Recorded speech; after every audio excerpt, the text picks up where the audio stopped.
I'm Mami. Today I decided to record some of my actual warming up time, but because in the beginning I talked about how to build food and prepare everything, how you place the food on the table. So now I'm thinking about maybe it's good time to talk about how to finish your exercise. You know, how to take care of your flute. So maybe I will just clean up, pretend that I already played like 2 hours.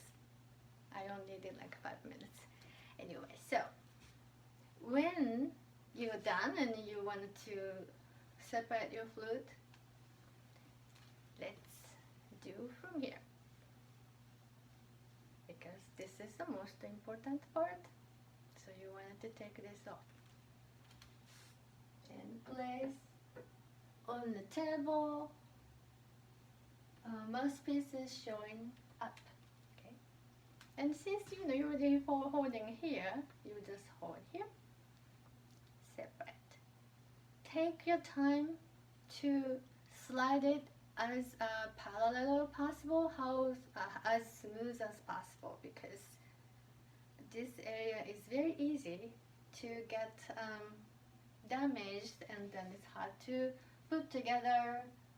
Sometimes you need to ask somebody to reshape it to connect nicely. So I put on the floor on the table. So I separated to the 3 parts. That's what I do before cleaning up your flute, my flute. So cleaning. This is gaze. And this is a cleaning bar. And usually I wanted to clean the mouthpiece first, because so that I can put that in the case. Because mouthpiece is most important. So usually mouthpiece get a lot of condensation, especially in the winter time. If air is cold and condensation, there are so many condensation, dripping. So usually I do like this. This part is soft. So I will like this. This is the length. This has a soft part. So then I will put the soft part in there. Like this.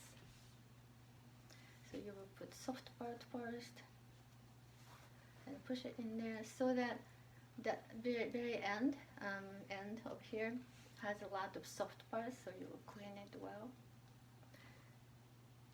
Okay, so this is something to do with this top thing. Anyway, once you put this in there gently, you don't want to push too much, because there's something important secret thing is here. You don't want to disturb this part, so just gently push everything in. Don't push hard, and just clean it.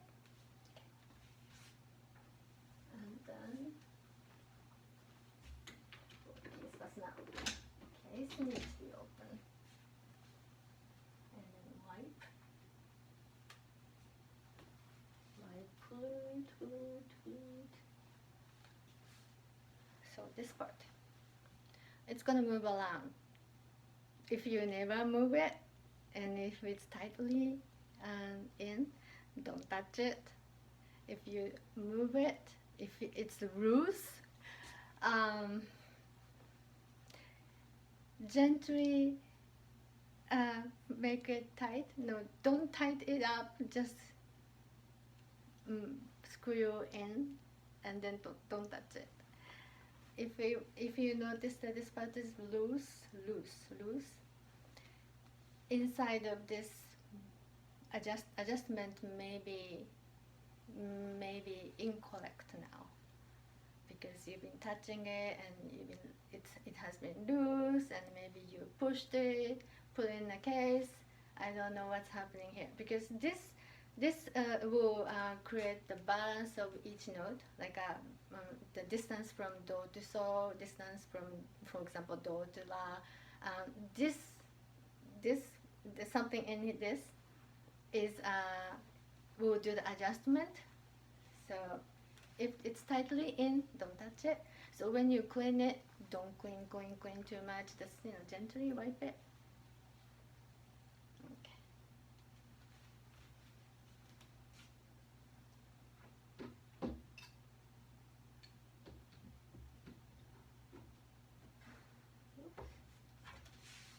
And then you just make it like a regular way and go through everything. Go to the center part. If this is not very easy to see, maybe I will take another video with somebody is helping to videotape it. So I wiped it with gaze. So regular water is done. I mean regular condensation become completely off. If you play long hours and then if it's the time like winter time, then many condensation, like you have many dropping around here. Like this one, if you push here, around here is maybe wet. So maybe you want to use like there is a paper you can put in there between the key and this hole to suck the water around here into the paper so that it's not going to be wet all the time in the case. There's a certain way that you want to use, or I should say there's a way that you don't want to do. Maybe I will talk about sometime, not today. Anyway, that's something you can think about. Sometimes I use tissue paper, Kleenex, just slide in and then tap. But I think like ladies, the cosmetic paper, I don't know how to say it, like take out your excess oil from your face. That kind of paper will work best because it's supposed to suck the liquid from something, and it's very gentle because they use for your skin. So that's what I will think about. And that thing could happen. This is Jiski. This is because it's this direction instead of this, so easy to collect the liquid, and here too. And sometimes it happens around here too, Jiski area. So sometimes you want to do. Oh, and one more thing is here. This part. Sometimes I slide in the paper and then do it. Maybe I have something on here.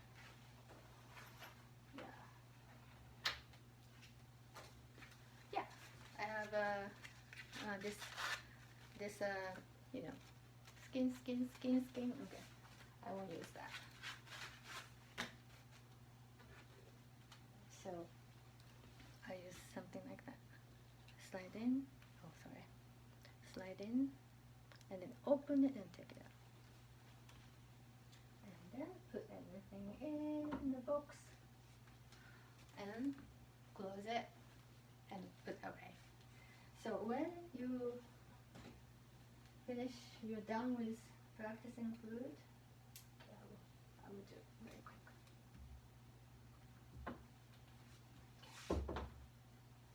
So you close it.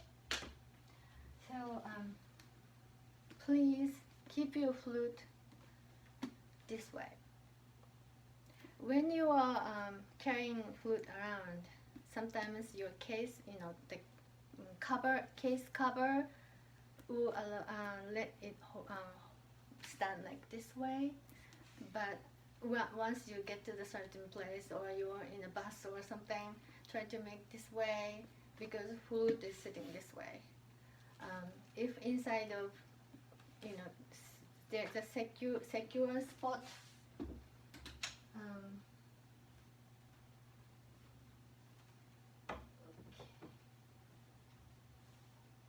will show you. For example,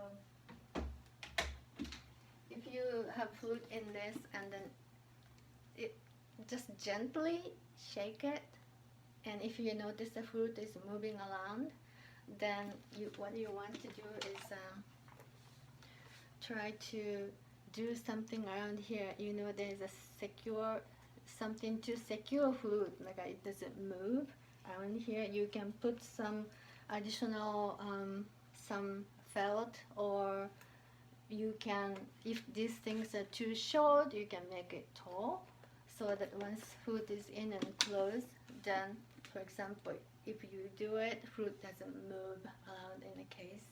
Maybe that's something you want to consider. But if you always keep your flute at home this way, then maybe you don't need to think about too much.